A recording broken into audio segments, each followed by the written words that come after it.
Bonjour et bienvenue dans Tuto Blender, toujours dans notre série concernant les systèmes de particules de Blender. Alors aujourd'hui je vais vous expliquer la vitesse des particules. Comme vous voyez dans cette vidéo, ce projet a été fait uniquement avec la vitesse des particules, c'est-à-dire la vélocité des particules. Voyez vous-même cette vidéo un peu plus en détail.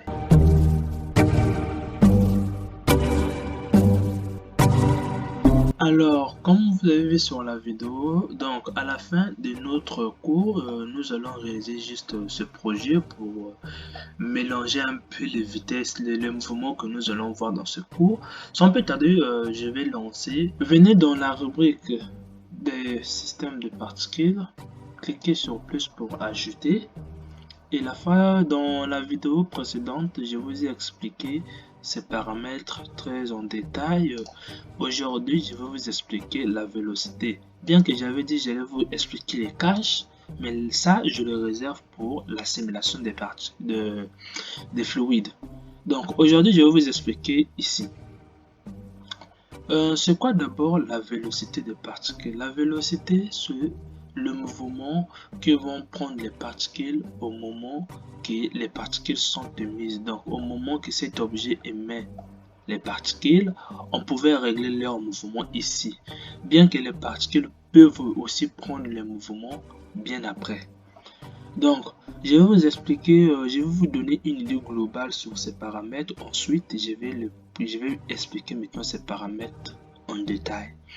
Ici, c'est la vitesse, c'est le mouvement qu'ils vont prendre les particules suivant leur face. Et c'est ce qui est par défaut dans Blender quand vous lancez l'animation.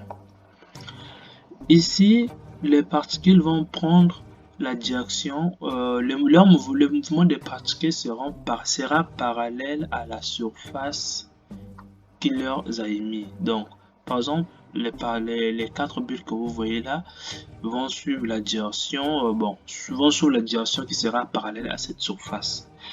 Ne vous inquiétez pas, je vais revenir pour vous expliquer ça en détail. Ça, c'est juste régler l'angle de rotation suivant cette surface.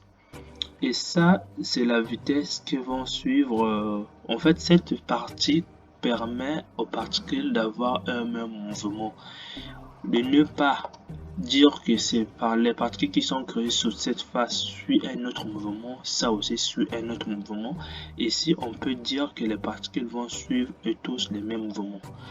Ici, c'est que les particules peuvent prendre la vitesse de votre objet si votre objet est en mouvement. Et ici, ça permet juste de donner les particules une vitesse, de ne pas que les particules puissent avoir la même vitesse. Alors, je vais refaire les explications un peu plus en détail. Ici, nous avons la vitesse suivant la direction de face. Donc, je vais vous montrer d'abord c'est quoi les normales. Cliquez, venez en mode edit, cliquez ici et venez ici et augmenter la longueur des normales. Donc les lignes que vous voyez, c'est ça des normales. Donc le mouvement des particules vont suivre ces normales. Revenons en mode objet. Lorsqu'on lance l'animation, rien de plus court, rien de plus ressemblant qui se passe. Pour cela, on va annuler une chose qui est la gravité. Donc venez sur Wed, mettez la gravité à 0 parce que par défaut les particules sont soumises à la gravité. Voilà pourquoi les particules tombent. Donc lorsqu'on annule la gravité, les particules ne vont plus tomber. Les particules vont suivre maintenant la direction des lignes que vous voyez en mode objet. Donc ces lignes que vous voyez ici. C'est ça les normales. Donc vous retenez seulement que la vélocité le plus simple possible, c'est un mouvement, c'est juste un mouvement. Donc moi je vais le remplacer par un mouvement pour faciliter la compréhension. Je vais lancer l'animation, ça suit la direction des lignes que vous avez vues. Donc c'est ça les normales. Maintenant les tangentes. Les tangentes, en fait, comme vous avez vu, les lignes sont bien perpendiculaires à cette surface. Alors les tangentes seront parallèles à la surface qui, par exemple, comme je lance Les particules qui suivent cette direction sont émises sur cette face. Donc je mets 3 sont émises sur cette face. Et c'est quoi la tangente? La tangente, ça sera parallèle. Donc la ligne sera parallèle à cette surface. Ainsi, les particules vont suivre la direction de la ligne en question. Je ne peux pas vous le montrer visuellement, mais voyez vous-même par résultat. Donc, dans vélocité, on enlève la vitesse suivant la direction des lignes que vous avez vues et on met suivant la tangente. Comme vous le voyez, ça ressemble déjà à quelque chose qu'on a vu dans la vidéo. Donc c'est ça la normale, la tangente. Donc ça suit la direction qui est parallèle à la surface qui émet les particules. Donc on a plusieurs surfaces, donc on a plusieurs directions. Ici, comme je l'ai dit, les particules vont suivre, toutes les particules vont suivre une seule direction. Donc, quand vous mettez 1, ça va suivre X. Pour cela, je vais vous montrer visuellement ces directions. Donc, cliquez ici dans cette rubrique, venez dans le viewport display et cochez Axis. Ensuite, revenez dans le menu des particules. Lorsqu'on lance, rien de bon. On annule cette vitesse, on va l'annuler. On vient ici que j'ai mis sur l'axe, X 1, donc ça veut dire 1 mètre par seconde. Je vais d'abord vous expliquer les axes. Quand vous voyez X, donc toutes les particules vont suivre cette direction des X que vous voyez ici. Donc, je repasse en mode objet et je lance, les particules suivent bien la direction de X qui est là. Et quand par exemple je mets 0, je mets 1 sur Y, les particules vont suivre la direction de Y comme vous voyez ici. Et quand je mets sur Z1, les particules vont suivre la direction de Z qui est en haut ici. Donc c'est ça, on appelle ça le repère local parce que si je tourne notre objet, on voit bien que si par exemple on met 1 sur X,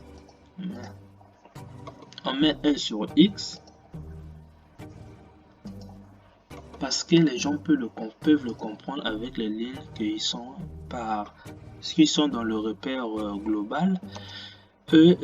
J'ai mis sur 1 sur X, donc suivant la direction de X, comme vous le voyez bien, ça suit toujours la direction de X qui est sur notre objet.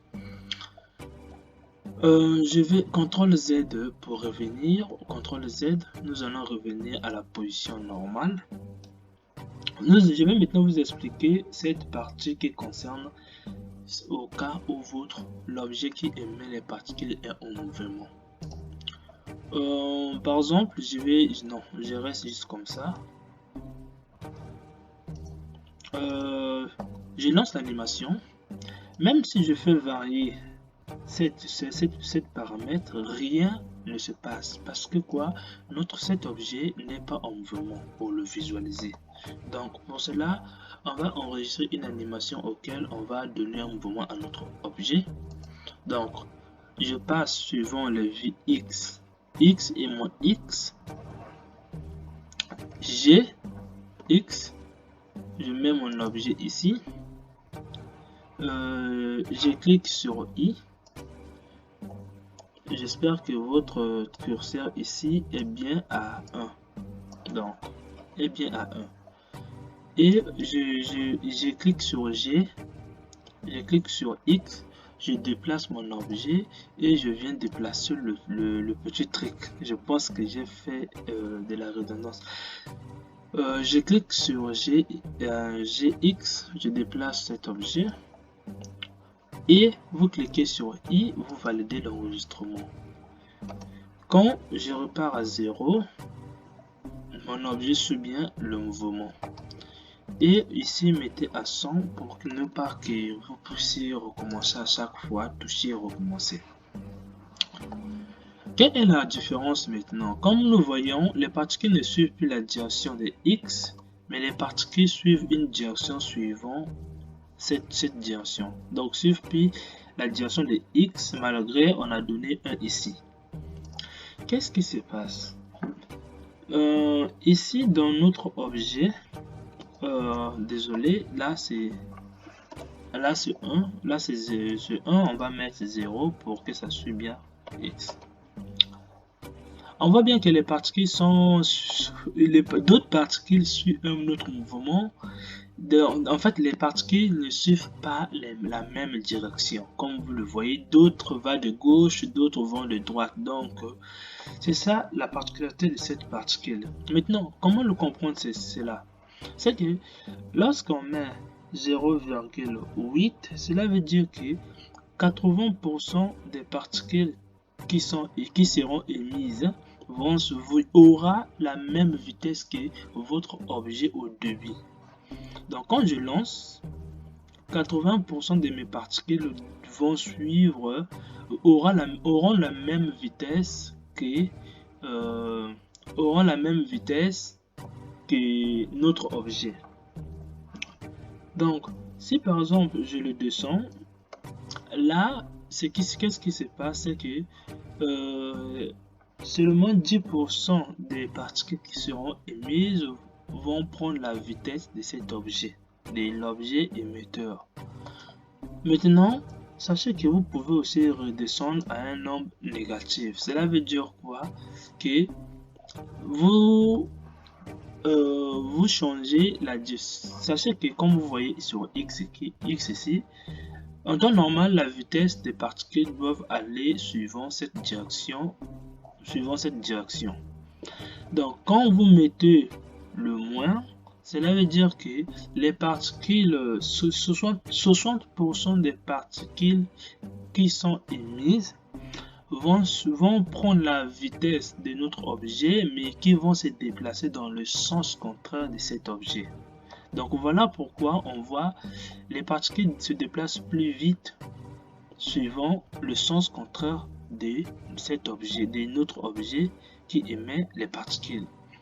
Comment être sûr que les particules prennent bien la vitesse de notre objet et non leur propre vitesse? Pour cela, voyons seulement à l'arrêt de notre objet. Les particules ont tendance à ralentir à l'arrêt. Donc, cela veut dire quoi? Que les particules ont tendance à prendre leur propre vitesse après avoir été émises. Maintenant, passons maintenant au paramètre qu'on appelle random. Random, c'est que je mets ici 0. Le random, ça permet de faire en sorte que les particules ne puissent pas se déplacer de la même vitesse. Dans la prochaine vidéo, je vais vous expliquer la rotation des particules. La rotation, bien qu'il n'y a pas trop de choses ici, mais je pense que la partie qui sera spectaculaire et qui sera encore difficile, c'est la physique. Alors, si cette vidéo vous a permis à comprendre au moins quelque chose, n'hésitez pas à vous abonner. J'espère que vous avez aussi hâte de savoir les autres paramètres concernant les systèmes de particules. On se retrouve dans la prochaine vidéo.